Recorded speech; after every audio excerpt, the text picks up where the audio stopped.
Greetings in the amazing, wonderful name of our Lord Jesus Christ. Today is Friday. It was amazing that 2,000 years ago, Jesus uttered his 7 last words on the cross. Last words are very important because it reveals to us the heart of an individual. When you are about to die, you do not want to say trivial things. You don't waste your time with words not so important. Kumbaga, pag ikaw ay malapit ng mamatay, hindi ka magsasalita, basta na lang. Lahat ng sasabihin mo ay very important. Winston Churchill, before he died, he said, "I'm bored with it all." Parang pagod na siya. Ayaw na niyang mabuhay. Frank Sinatra, before he died, he said, "I'm losing it." Only Jesus died difference. Jesus wanted how much he loved you. How much he loves us so much.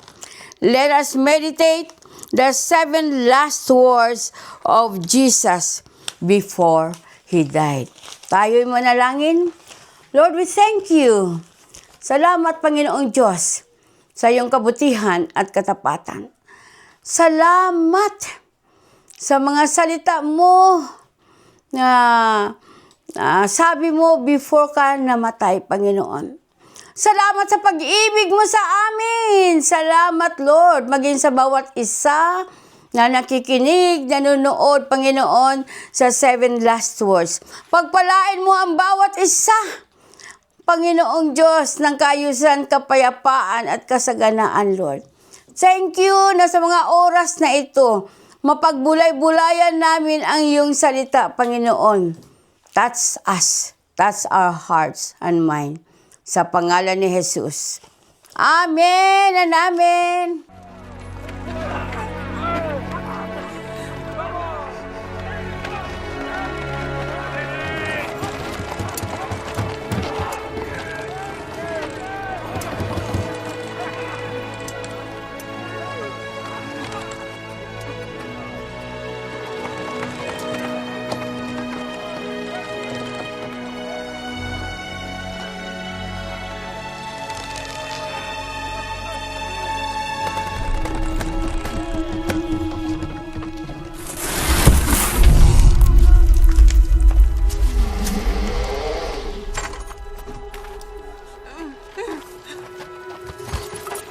Father,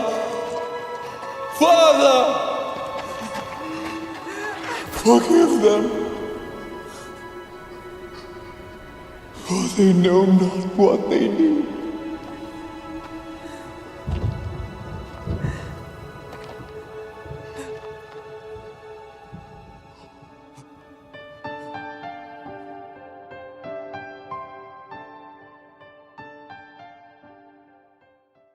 Unang wika ay mababasa natin sa Lucas 22, talatang 34.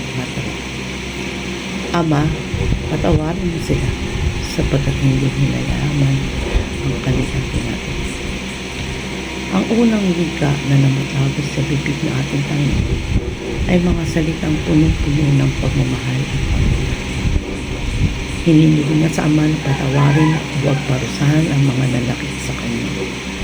Napakahirap gawin kung sa atin nangyari ang mga pasakit at paghihirap na dinanas niya. Bago ang pangyayaring ito, mababasa natin sa Biblia na si Jesus ay nagturo sa mga tao ng buong pagmamahal, nagpagaling ng mga may sakit, nagpalaya ng mga inaalihan naman sa mga espiritu, nagpakain ng libo-libong mga tao, at marami pang iba. Ngunit ano ang sinukli sa kanya? Inakusahan ng kasinungalingan, binugbog, pinagpasan ng mabigat na krus at ipinako. Tinanong ko ang aking sarili, kung ako kaya nasa kalagayan ni Jesus, ano kaya ang aking gagawin at sasabihin sa Diyos Ama? Pareho rin kaya ng sinabi niyang ni Jesus? Kayo ba? Ano ang gagawin niyo? Siyempre, hindi tayo tulad ni Jesus. Susumbatan natin ang mga tao, mumurahin at sasabihan ng kung ano-ano na makakasakit ng kanilang damdamin. Kapopuotan natin sila at hihiling natin sa Ama na puksain lahat ng mga tao na nasa likod ng mga pangyayari kung bakit ako pinako sa krus. Paghihiganti, yan ang gagawin ng tao. Gaya ng nangyari sa Antipolo, kung saan nagkaroon ng munting alitan sa kalsada ang isang nagmamaneho ng kotse at isang nagmamaneho ng motorsiklo. Nagkagit-gitan sila sa daan. Nagkaroon ng mainit na pagtatalo na nauwi sa pagsasuntukan at sa bandang huli ay pagbaril na nagbunga ng pagkamatay ng isa at may iba pa na natamaan at nasugatan. Napakaliit na pangyayari kumpara sa sinapit ng ating Panginoong Hesus. Parehong pinairal ang init ng ulo at di nag-unawaan o walang nagbigay o nagpakumbaba. Taliwas sa ginawa ng Panginoon. Doon habang nakabayubay siya sa krus, matapos ang mahabang paglalakad habang pasa ng krus, na tuwing madadapa siya dahil sa hirap, ay hinahagupit pa siya ng mga sundalong Romano. Doon sa krus ay pinakusap niya sa Ama na patawarin ng mga tao.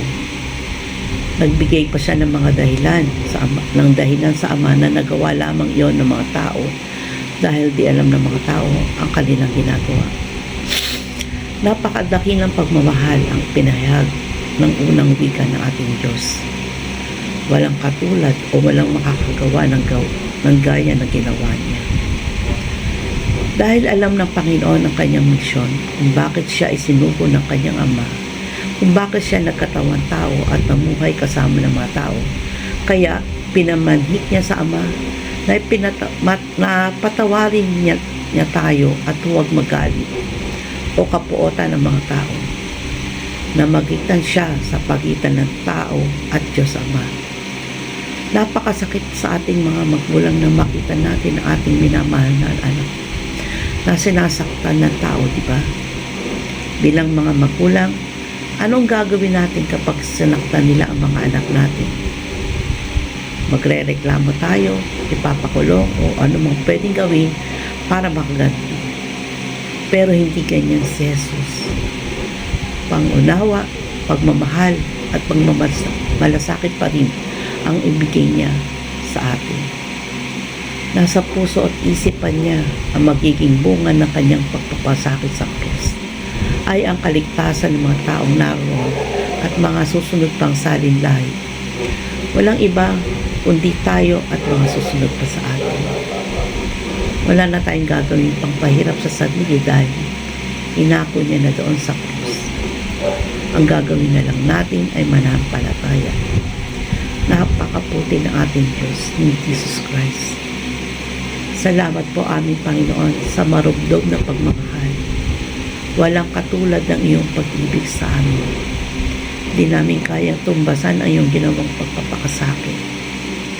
Patawad po, Panginoon, sa makasalanan ng aming nagawa na nagpabigat sa iyong pasanin. Patawad po at salamat sa kapatawaran at kaligtasin amin natang sa pamamagitan mo. Salamat po, Ama.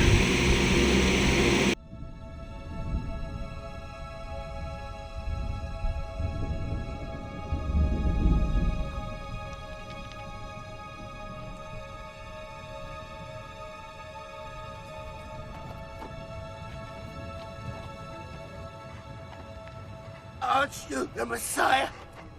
Why don't you save yourself and us? Our punishment is just, but this man has done nothing wrong. Remember me when you come into your kingdom. Truly I say to you, today you will be with me in paradise.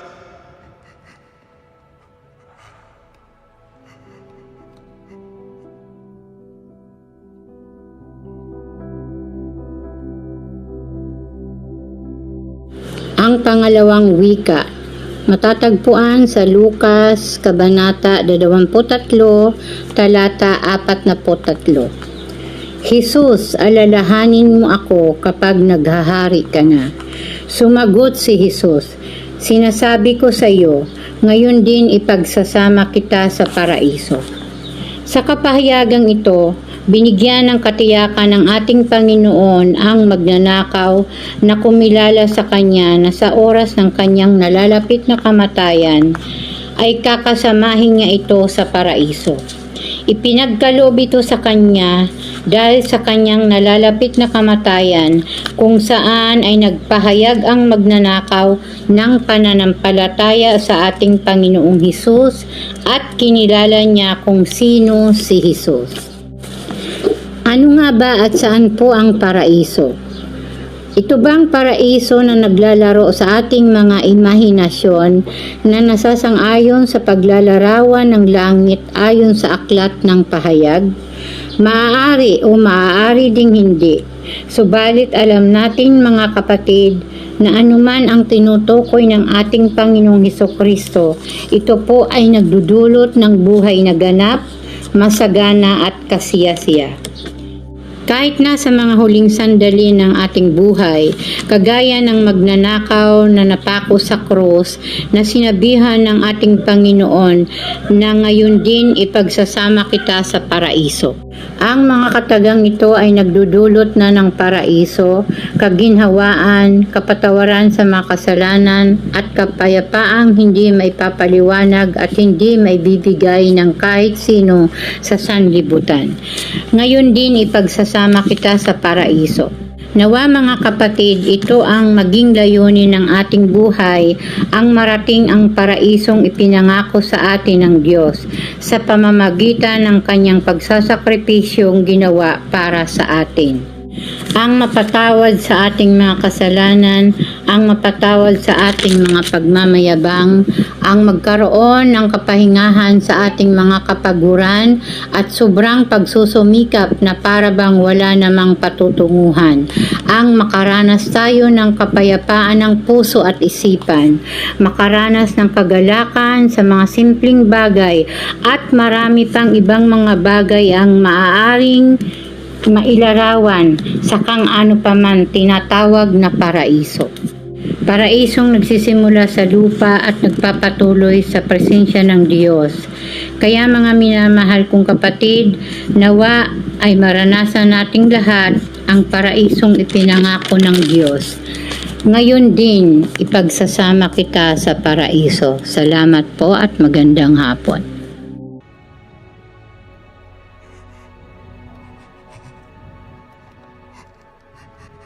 Mother, this is your son. John, this is your mother.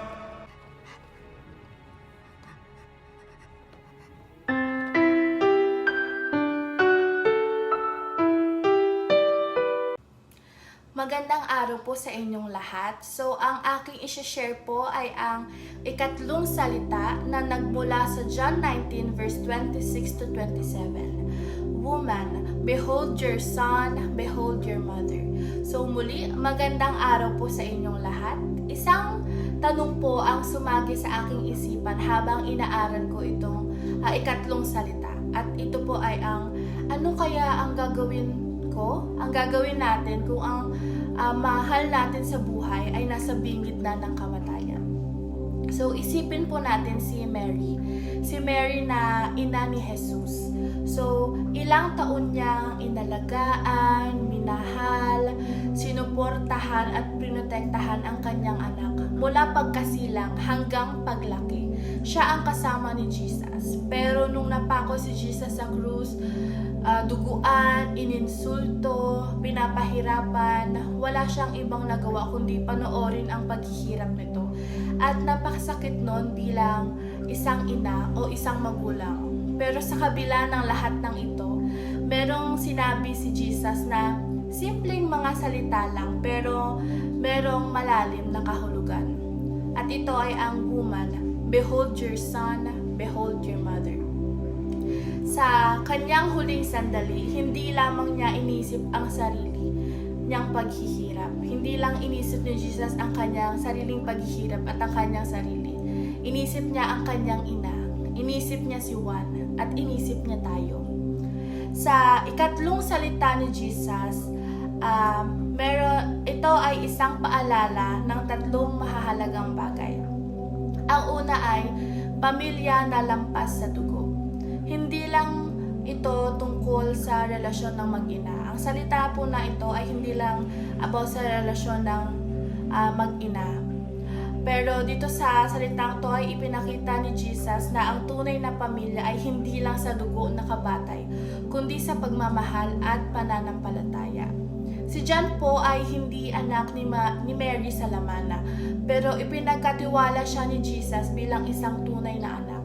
At ganoon din tayo. Tayo man ay hindi konektado sa dugo, pero tinatawag tayong maging tunay na pamilya sa isa't isa.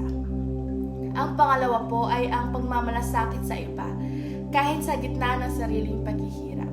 Si Jesus po ay nasa matinding sakit, halos wala ng lakas, pero hindi siya nag-focus sa sarili niya. Sa halip, minake sure niya po talaga na may mag-aalaga sa kanyang ina.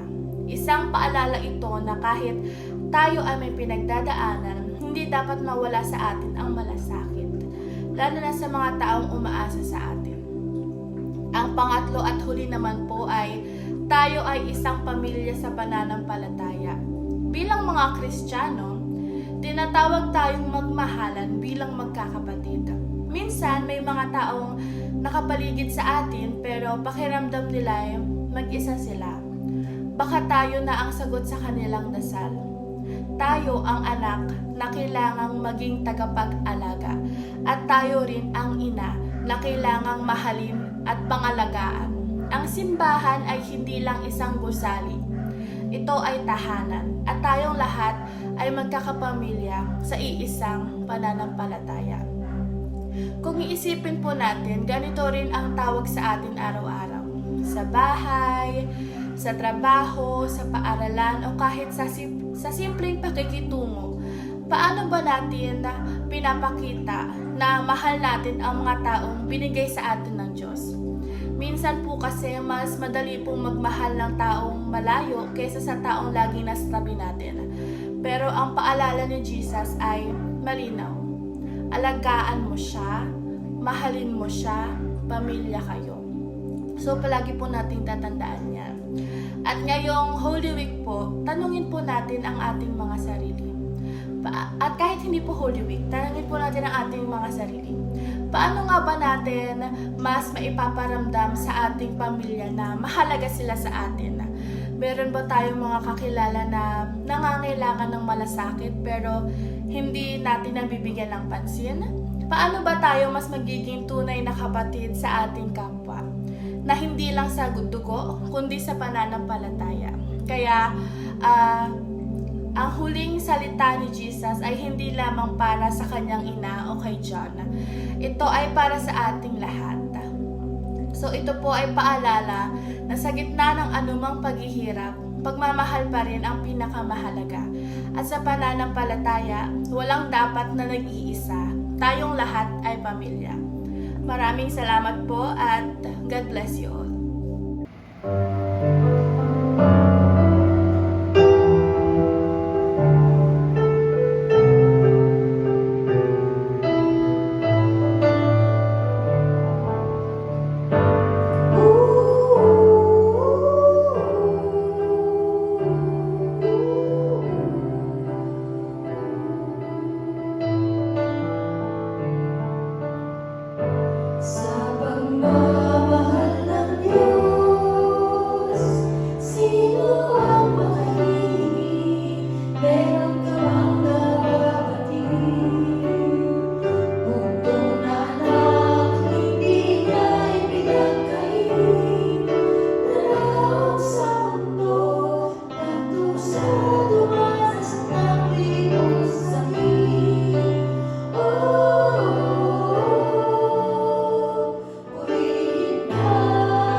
My God, why have you forsaken me?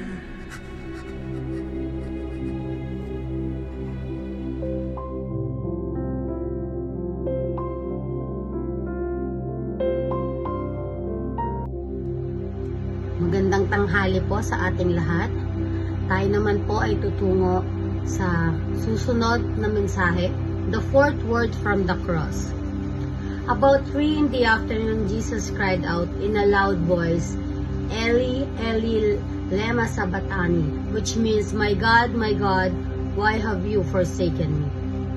This is a powerful reminder of the suffering Christ endured on our behalf. This cry is a fulfillment of Psalm 22 verse 1, a psalm of David that foretold the suffering and abandonment of Messiah would experience. This specific word from the cross, my God, why have you forsaken me, speaks to a profound experience of abandonment and pain. It's a cry of anguish, a moment where Christ in his humanity felt the full weight of sin and the separation from the Father. This can be used to prompt reflection of the following. So meron po akong 4 na bagay na pwede nating matutunan on the fourth word from the cross. Ang una po ay the burden of sin. The word highlights the reality that our sin and the consequences of it are ultimately borne by Christ. Nangangahulugan po sa Biblia na nagpapakita sa atin na si Jesucristo ang siyang umako ng pasaning iyon. Tinanggap niya ang parusa at ang mga bunga ng kasalanan ng sangkatauhan sa kanyang sarili, lalo na sa pamamagitan ng kanyang pagkamatay sa krus. Sa halip na tayo ang magdala ng bigat ng ating mga kasalanan, si Jesus ang umako nito para sa atin. Second, God's forgiveness. It underscored the need for God's forgiveness, as Christ's suffering is a reflection of the consequences of our rebellion against Him. This means it strongly emphasizes or highlights how important it is for us to be forgiven by God. Christ's suffering, especially His death on the cross, shows just how serious our sin is. It reflects what sin leads to: separation from God and ultimately death. Our rebellion means turning away from God's way or rejecting His authority. Jesus' suffering wasn't just random. It shows the gravity of our sin, and because of that, we see how much we need God's mercy and forgiveness. Pangatlo po, trust in God's plan. Despite the pain, Christ's ultimately victory on the cross offers a message of hope.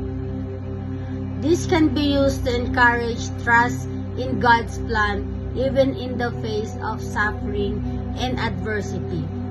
Ang kasalanan po ay napakabigat, hindi lang sa pakiramdam, kundi pati po sa espiritual na epekto nito.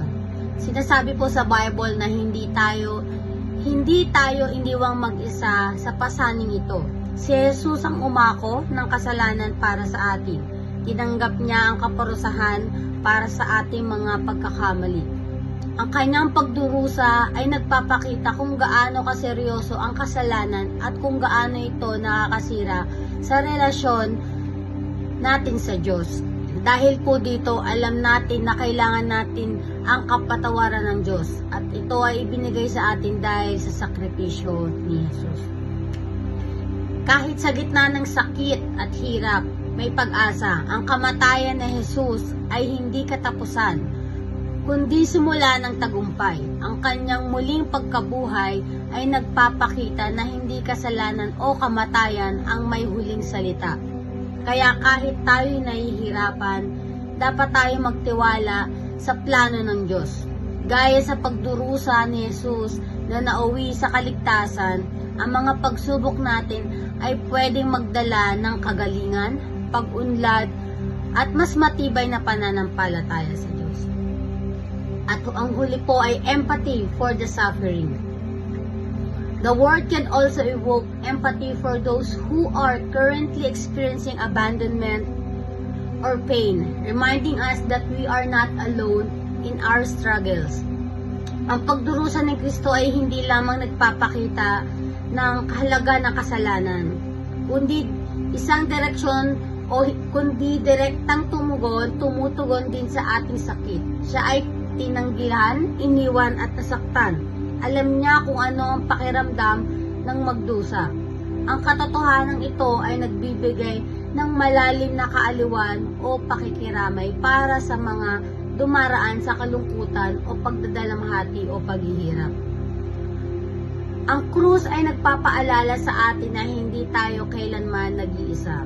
Sa ating mga pagsubok, si Kristo ay hindi malayo. Siya ay naroroon, nauunawaan, at puno ng malasakit. Ang kanyang tagumpay ay nagdudulot ng pag-asa at ang kanyang presensya ay nagbibigay sa atin ng lakas upang magtiis. At sa lahat po ng mga nakikinig at nanonood ngayon, let's always seek reconciliation. Seek reconciliation with God through prayer, repentance, and seeking His forgiveness for all your sins. Next is trust in God's love. I encourage you to trust God's ultimate love and mostly God's plan, even when you feel abandoned or alone. Embrace the cross. To consider your own crosses and burdens. We all have our own crosses and burdens. And to find strength in the suffering and sacrifice of Christ. And lastly, offer comfort to others. Offering compassion and support to those who are experiencing pain and suffering, reminding you that you are not alone. Maraming salamat po, and to God be the glory.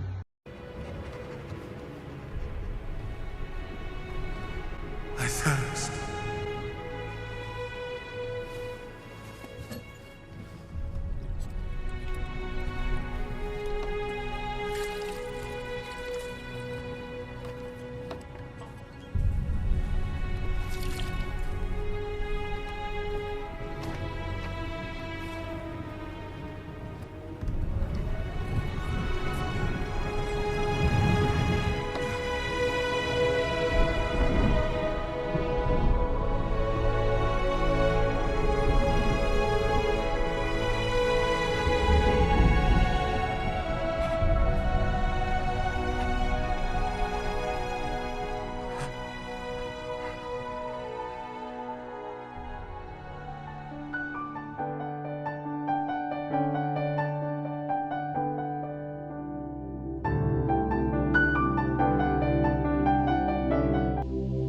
Magandang araw, nandito ako upang ipahayag ang aking mga natutunan sa ikalima sa 7 huling salita ng ating Panginoong Hesus sa krus ng Kalbaryo. Ikalimang salita, nauuhaw ako. Ating pumasahin sa Juan 19 verse 20 to 30. Alam ni Hesus na naganap na ang lahat ng bagay, kaya't upang matupad ang kasulatan ay sinabi niya, nauuhaw ako. May isang mangkok doon na puno ng maasim na alak. Inilubog nila rito ang isang espongha. Ikinabit iyon sa isang tangkay ng isopo at idiniit sa kanyang bibig. Tayo po ay manalangin. Panginoon, maraming salamat sa araw na ito. Maraming salamat binigyan niyo kami ng oportunidad upang aming alalahanin ang inyong mga ginawa dito sa mundong ito at sa krus ng Kalbaryo. Panginoon, naway maintindihan ng lahat ng manonood at mga nakikinig ang lahat ng mga salitang inyong ipinapadaan sa akin at nang maisabuhay namin ang inyong mga salita. Gabayan niyo po kami lahat sa pangalan ni Jesus. Amen. Ikalimang salita, nauuhaw ako.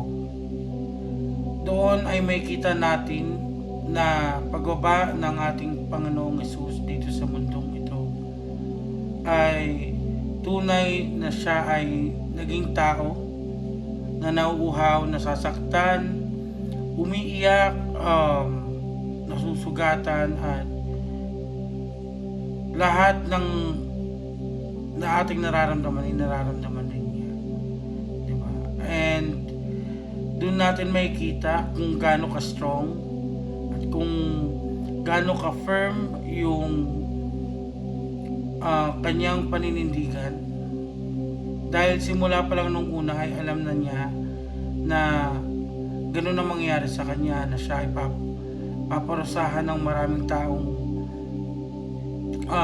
hindi siya naiintindihan at hindi siya pinaniniwalaan, na siya ay ipapako, lalatayan, dudaraan, hahagisan ng bato at kung ano-ano pa na ginawa ng mga taong nakapaligid sa kanya. At may kita natin na ang binigay sa kanya na imbis na tubig, dahil nauuhaw nga, ay yung maasim na alak pa, na alam naman ng mga sundalo that time na puno na sugat ang katawan niya, kahit yung mukha niya ay may mga latay. Ganun pa rin kanyang tiniis lahat ng sakit at hapdi ng mga time na yun. At that time alam na ni Jesus na matatapos na ang lahat, and hindi siya nauuhaw, not just physically kundi pati spiritually, dahil uhaw na uhaw siya sa presensya ng Diyos. Sinabi sa Salmo 42 verse 2, kinauuhawan ng aking kaluluwa ang Diyos, ang buhay ng Diyos. Tulad ni Jesus, that time na nahihirapan siya, hindi lang sa tubig, hindi lang liquid ang hinahanap niya, kundi ang presensya ng ating Diyos. Diba? And isa yon sa mga dapat nating matutunan, na in good times and in bad times, dapat talagang si Lord talaga yung ating hahanap-hanapin, di ba? Last week, meron akong isang napakinggan na kanta na ang kasama sa mga lyrics ay, sa mundong napakagulo, sa mundong pabago-bago, ikaw yung payapang hinahanap-hanap ko. At yun yung dapat na ating isabuhay, na ang ating Panginoon lamang ang magbibigay sa atin ng tunay na payapa, na tunay na kapayapaan.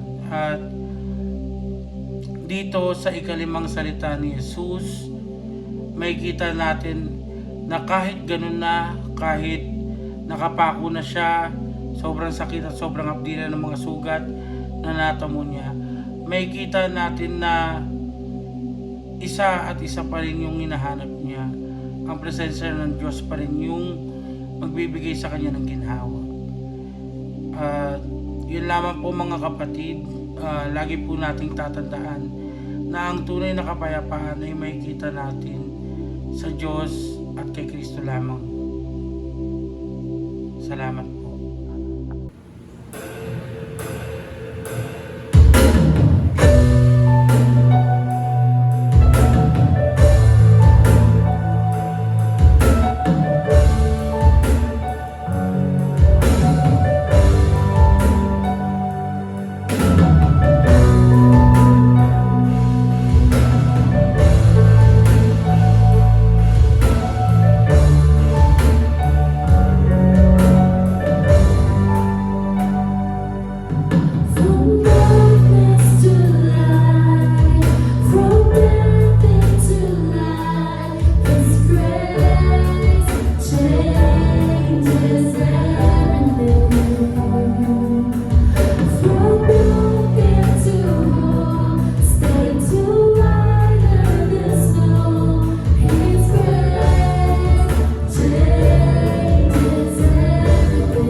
Magandang hapon po sa ating lahat. Ngayon po ipinagdiriwang natin ang 7 huling salita ni Jesus sa krus. Sa mga oras po na ito, pagnilaya naman po natin ang kanyang ika-6 na salita. Ito po ay ang "It is finished" o naganap na. Ang sabi po sa John 19 verse 30, pagkatanggap ni Jesus ng alak, sinabi niya, naganap na. Iniyuko niya ang kanyang ulo at nalagot ang kanyang hininga. Kung iisipin po natin, parang isa lang po itong simpleng salita. Isa lamang po itong simpleng pangungusap na it is finished o naganap na. Pero kung susuriin po natin ng mas malalim, ito po ay punong-puno ng kahulugan, punong-puno ng pag-ibig, punong-puno ng pagsasakripisyo, punong-puno ng kapangyarihan. Ano nga po ba yung natapos ni Jesus? Nang sabihin po ni Jesus yung mga salita mong ito na it is finished, hindi niya po ibig sabihin na tapos na ang kanyang buhay, na wala na po siyang magagawa. Hindi rin po ito nangangahulugan ng isang pagsuko. Ito po ay pahayag ng tagumpay, pahayag ng isang victory. Natapos na niya po ang mission na ipinagkatiwala sa kanya ng Ama. At ito po ay ang iligtas ang sangkatauhan. Iligtas po tayong lahat. At noong sinabi po ni Jesus ang mga salitang ito, noon pa man po, talunan na yung mga kaaway. Talunan na po ang mga kalaban. Naganap na ang katuparan ng propesiya na sa lumang tipan pa lamang po, ipinangako na ang pagdating ng isang Mesayas o ng isang tagapagligtas na magliligtas po sa atin mula sa ating kasalanan. Sa krus po, tinupad na yun ni Jesus na tayong lahat ay makasalanan. At ang sabi po sa Romans 6:23, ang kabayaran ng kasalanan ay kamatayan, ang pagkahiwalay natin sa Diyos. Pero dahil po sa sakripisyo ni Jesus, tayo ay napatawad at iniligtas mula sa walang hanggang paghihiwalay sa ating Diyos. At naganap na po ang daan patungo sa ating kaligtasan. Dahil po sa kanyang kamatayan, hindi na tayo nakatali pa po sa batas at sa sarili nating pagsisikap para sa kaligtasan o para po tayo ay maligtas. Ang kailangan na po nating gawin ay manampalataya, maniwala, patuloy na manampalataya at maniwala po sa Kanya at tanggapin ang Kanyang biyaya. At alam niyo po ba na ang biyayang ito o ang grasya ng Panginoon ay libre lamang po. Libre po nating mai-receive kapag tinanggap po natin ito. Wala po itong kabayaran. At ano nga po ba ang kahulugan ng mga salitang ito sa atin ngayon? Madalas po tayo ay napapagod sa buhay na panghihinaan, maging sa atin pong mga trabaho, sa atin pong mga pamilya, sa problema, sa pagsubok, sa kung ano pa man pong relationship ang meron tayo ngayon. Minsan pakiramdam po natin na hindi tayo sapat, na hindi po tayo karapat-dapat sa pagmamahal ng Diyos. Pero ang sinabi ni Jesus po sa krus ay isang paalala po sa atin na it is finished. Tapos na ang ating utang sa kasalanan. Hindi natin kailangang pagbayaran ito again. Hindi po natin kailangan pagbayaran ito. Dahil ginawa na po ito ni Jesus, tanggapin lang natin ang kanyang awa at kapatawaran. Pahalagahan lang po natin yung tinapos ni Jesus. Pahalagahan lang po natin yung ginawa niya sa krus na pinagbayaran niya po yung mga kasalanan natin. Tapos na ang ating takot at pangamba. Kung si Jesus po ay nagtagumpay laban sa kasalanan at kamatayan, wala na tayong dapat pong ikatakot. Alam niyo po ba sa Bible, 365 times pong sinabi ang do not be afraid o wag po tayong matakot, wag po tayong mangamba. At ilan pong days ang meron tayo in a year? 365 days. So kung iisipin po natin, araw-araw po tayong pinapaalalahanan ni Lord na wag po tayong matakot. Do not be afraid dahil kasama natin ang Panginoon. Tapos na ang ating paghahanap sa kabuluhan. Ngayon po marami ang naghahanap po ng purpose nila dito sa earth. Ano nga ba ang purpose natin dito sa earth? Yan. Marami sa atin ang naghahanap ng kahulugan sa buhay, sa pera, sa tagumpay, sa relationship, pero ang tunay po na kasiyahan at kapayapaan ay matatagpuan lamang po sa Kanya. Ano po ang dapat nating gawin? Mga kapatid, hindi po natapos ang kwento ni Jesus sa Kanyang kamatayan. Ngunit muli po siyang nabuhay. At dahil dito, tayo rin ay may bago pong buhay. Ang tanong ngayon ay paano natin ito isasabuhay? Ang katotohanan pong ito. First po, of course, manampalataya tayo sa Kanya, sa Kanyang tapos ng gawin. Hindi natin kailangan kumayod again po para sa ating kaligtasan. Tanggapin natin ang Kanyang biyaya ng may buong puso. Ipahayag natin ang Kanyang pagmamahal sa iba. The goodness of the Lord. Ipahayag po natin yun sa mga kaibigan po natin, sa mga katrabaho natin, sa ating pamilya, at sa mga taong nangangailangan pong makarinig ng pag-ibig ng Panginoon. Marami pong tao ang hindi pa alam ang ginawa ni Jesus sa kanila. So tayo po ang magiging silbi nilang ilaw na magpapakita ng Kanyang pag-ibig at habag. Na yung mga nararanasan po natin ngayon na pag-ibig ng Panginoon ay sila rin po ay makakaranas nito. At mabuhay po tayo ng may layunin at pag-asa. Dahil tapos na ang laban, huwag na tayong mabuhay po sa takot. Ialay natin ng ating buhay sa Diyos at sundin po ano man yung sinasabi niyang kalooban niya po sa atin. Na isik natin ang Panginoon sa buhay natin. Manahan tayo sa Panginoon. At mga kapatid, nang sabihin ni Jesus na it is finished, hindi ibig sabihin na tapos na rin po ang ating misyon.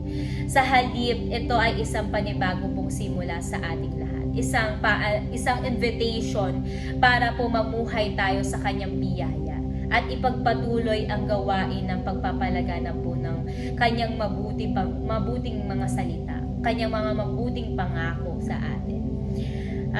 Again po, tinapos na po ng Panginoon sa krus. Ang gagawin na lang po natin ay manampalataya at tanggapin ang biyayang ito. Ang biyayang libre lamang po. Muli po pagpalain po tayong lahat ng Panginoon. Maraming salamat po.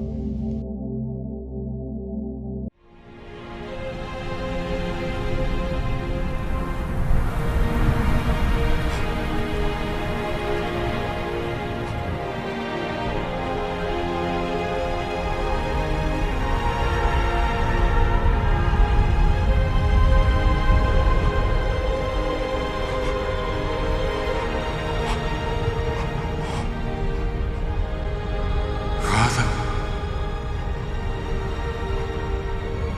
into your hands I commend my spirit.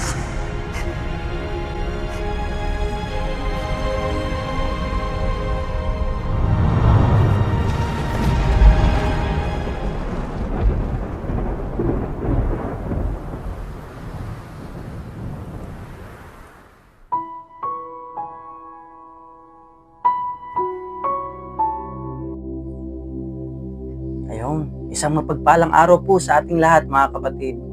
At palagi kong pasasalamatan ang Panginoon sa Kanyang kabutihan sa aking buhay. At lalong-lalo na sa privilege na ito to humbly share with you patungkol sa 7 huling salita ng ating Panginoong Jesus na ating matatagpuan sa Luke chapter 23 verse 46. Father, into your hands I commit my spirit. Ang pampito o panghuling salita ng ating Panginoong Jesus doon sa krus, sa kabuuang pagtubos niya sa ating mga kasalanan. At ating mababasa din doon na kung paano ang pagkakasabi ng ating Panginoong Jesus na ito ay malakas na pagsigaw or umiiyak na sumisigaw, or sa English translation, cried out with a loud voice. And that means, mga kapatid, na intense yung pagkaka-express ng ating Panginoong Jesus sa extreme pain and grief, o sobrang sakit, o labis-labis na kalungkutan. Now, ating balikan ang pagkakasabi niya na sa Luke chapter 23 verse 46 na Father, ang ating matututunan tungkol dito mga kapatid ay meron ang ating Panginoong Jesus na strong and deep-rooted relationship sa ating Diyos Ama. Kaya na tinawag niya ito na Father. And ako din ay isang anak, bilang isang anak na lumalapit or tumatawag ng ngalan ng aking ama. Many times, lalo na nung panahon ng bata pa ako, kung meron man akong ginagawa, ito man ay sa paglalaro man, or kung ako man ay nasugatan, unang-una kong unang-unang malalagay sa ating isipan ay tumakbo sa ating magulang o lalong-lalo na sa ating ama. At sa usaping ito, ipinakita din ng ating Panginoong Hesus ang tamang takbuhan o lalapitan sa lahat ng oras, lalong-lalo na sa oras ng pangangailangan. Amen po ba? Now, calling Father, hindi lang ito sa may ama lang, but even in Psalms chapter 68 verse 5, it is mentioned na ang ating Diyos Ama ay ama kahit pa sa mga walang ama, or a father to the fatherless. At hindi lang yan, ang Father sa Biblia ay signifying His role as the source of all things, the provider and the ultimate authority. At itinuro din ng ating Panginoong Hesus sa atin kung paano tayo manalangin. At ito ay matatagpuan natin sa Matthew chapter 6 verse 9, which He said, Our Father in heaven, or Ama naming nasa langit. Itinuturo sa talatang ito na unang tinawagan or tumawag si Jesus ng Father, kasi most of the time or sometimes tumatakbo or lumalapit ang tao sa kapwa-tao lang din at hindi sa Diyos. Nakakaligtaan natin ang Diyos, which is the source of all things, the provider and with ultimate authority. But I am sure na tayo mga kapatid, lalong-lalo na sa mga nakikinig ngayon o nanonood ngayon, alam na natin kung saan tayo alam na natin ang tamang takbuhan o lalapitan sa oras ng pangangailangan. Amen? Ang unang napansin ko ulit ay Father, o meron tayong strong and deep-rooted relationship sa ating Panginoon. Amen po ba? Pangalawa, into your hands. Ito lamang ay nangangahulugang pinagkaloob or tumawag ang ating Panginoong Hesus ng Ama sa inyong mga kamay. That means capabilities of God's hands. Siyempre, iba pa rin pag ang kamay ng Panginoon ang gumawa sa ating buhay. Amen? And ang kamay ng Panginoon or God's hands is mentioned multiple times in Psalms and Isaiah. Let me give you an example. In Isaiah 45:12, it emphasizes God's creation of both the earth and mankind through His own hands. Na kung sa Tagalog, ako ang gumawa ng mundo at ng lahat ng naninirahan dito. Ang mga kamay ko ang nagladlad ng langit at ako ang nag-utos sa araw, buwan at bituin na lumabas. Ulit po, ito yung makikita sa Isaiah chapter 45 verse 12. At meron pang isa sa Isaiah 41:13 na ang sabi sa Biblia, For I am the Lord your God, who takes hold of your right hand and says to you, Do not fear, I will help you. Mismong ang kamay ng Panginoon, mga kapatid, ang hahawak sa ating kanang kamay na nagsasabing huwag kang matakot, tutulungan kita. Now, napakagaling, nakakamangha ang ating Panginoon na mismong hahawakan ang ating kanang kamay. And meron din ito, matatagpuan din natin ito sa Psalms chapter 18 verse 35, that the right hand of the Lord holds you up. Itataas tayo ng Panginoon, mga kapatid. At hindi lang sa Old Testament, even in the New Testament, it is also mentioned in Ephesians chapter 2 verse 10. He uses the term handiwork or gawa ng kanyang kamay. Praise God, hallelujah, sa kanyang kabutihan sa ating mga buhay, mga kapatid. Now, with His capabilities, kasi yung una, yung Father, which is yung strong and deep-rooted relationship with Him. With this, number 2, or His capabilities, ang dami nating bagay na pwede nating ilapit sa ating Panginoon. When we are in danger, makakalapit tayo for safety and protection. When we are lacking or when we need something, meron siyang provision. Makakalapit tayo. When we are experiencing pain, when we are experiencing depression, or kung ano man yung pighati sa ating mga puso, not just physical, emotional, spiritual, we can ask or we makakalapit tayo sa ating Panginoon, kapatid, about healing. Kung tayo man ay troubled, naguguluhan, merong maraming katanungan sa ating isipan, makakalapit tayo to ask for questions or peace sa ating mga puso. Makakalapit din tayo sa pagpapaalala sa ating mga kapatid tungkol sa pagmamahal kung tayo man ay merong tinatagong puot sa ating mga puso. We can also come to Him when we are helpless. We can ask for help. We can also ask for hope when we are hopeless. Again, ang ating Father ay source of all things and with powerful authority. And hindi lang maging sa negative things na nangyayari sa ating buhay, maging sa positive things. When we are joyful, when we are celebrating something, makakalapit at makakapagpasalamat tayo sa ating Panginoon, mga kapatid. Amen po ba? Yun po yung pangalawa, His capabilities, or yung capability ng kanyang kamay. Kung limitless, indescribable, hindi masusukat, immeasurable, mga kapatid, ang kayang gawin ng kamay ng ating Panginoon. At ang pangatlo, at ang panghuli, I commit my spirit sa Luke chapter 23 verse 46. Nasabi ng ating Panginoong Jesus, Father, into your hands, ito yung last part, I commit my spirit. Isa lamang po ang ating maraming ibang translation, but nagpapahiwatig ito ng total surrender, mga kapatid. Tama po ba? Now, in this total surrender, pinakita ng ating Panginoong Jesus ang complete trust ng kanyang spirit sa ating Diyos Ama. At para sa akin, mga kapatid, pag pinag-uusapan ang word na trust, merong malaki or importanteng bagay na nakasalalay sa matter na yon. Tama po ba?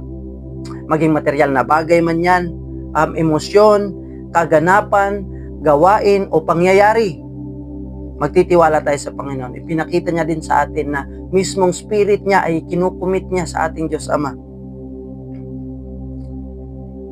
And yun lamang po ang tatlong bagay na ating mapapansin or ang ating matututunan sa verse na ito, na when Jesus called, Father, into your hands I commit my spirit. Now with that all being said, mga kapatid, ang ipinakita sa atin ng ating Panginoong Jesus na kailangan natin is yung sa pagtawag na Father, strong and deep-rooted relationship with Him. Para makalapit tayo anytime, anywhere, at kung anong bagay man iyan. And pangalawa is to let His immeasurable capabilities by His hands or word na manguna sa ating buhay. Kung may dapat mang ayusin, o may dapat gabayan, or mangunguna ang kalooban ng ating Panginoong Diyos sa ating buhay. At ang pangatlo ay yung total surrender para sa mga bagay na ating inilalapit o ipinagkakatiwala sa ating Panginoon. Again, sa Luke chapter 23 verse 46, Father, into your hands. Marami tayong bagay na pwedeng ilapit sa ating Panginoon, maging sa ating marriage, buhay mag-asawa. Father, into your hands I commit my marriage. Maging sa negosyo, Father, into your hands I commit my business. I commit my work and career. I commit my family. I commit my studies, my ministries, my heart desires, you name it, mga kapatid. Ang dami nating pwedeng ilapit at ipagkatiwala sa ating Panginoon.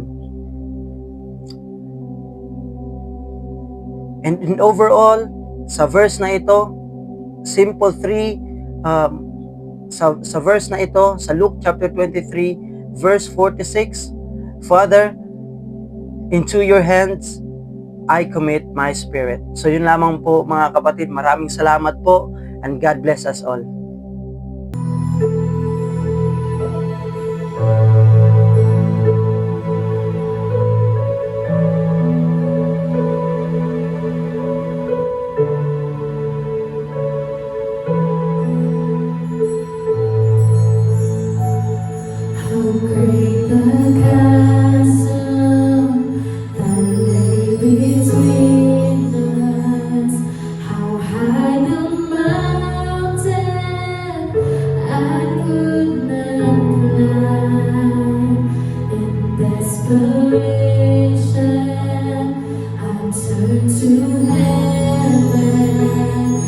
Spoke your name into the night. Then through the darkness, your loving kindness tore through the shadows of my soul. The work is finished, the end is written. Jesus is Christ, my living hope. Hope could imagine so great a mercy. What heart could fathom such boundless grace? The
Pinaalaala sa atin ng Panginoon sa 7 wika at ipaliliwanag ang dahilan ng kanyang kamatayan.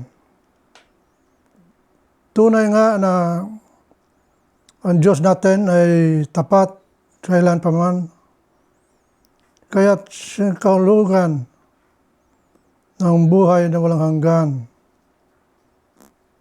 ang lahat ng ginawa ng Panginoon.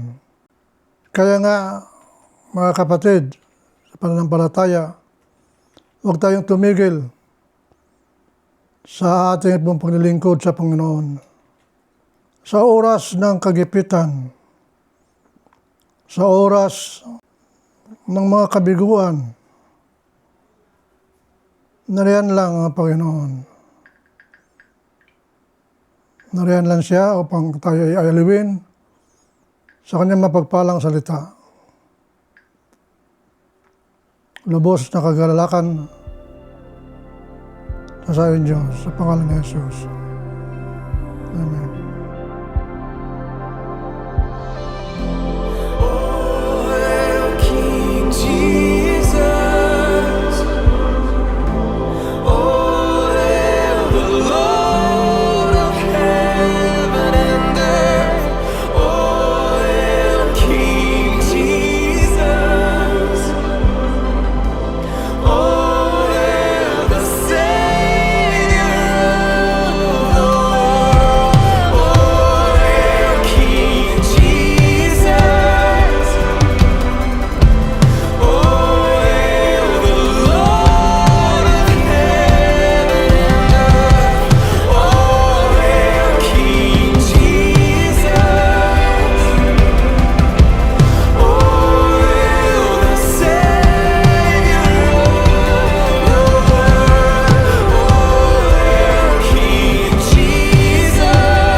Tayo ay binigyan ng kaloob ng Panginoon ng kanyang Espiritu. Kaya walang tigil na pananalig at pananampalataya sa Diyos na may likha sa atin. Salamat sa Panginoong Jesucristo, dakilang Ama na walang kapantay. Sa iyo ang lahat ng biyaya, pagpapala sa pangalan ni Jesus. Amen.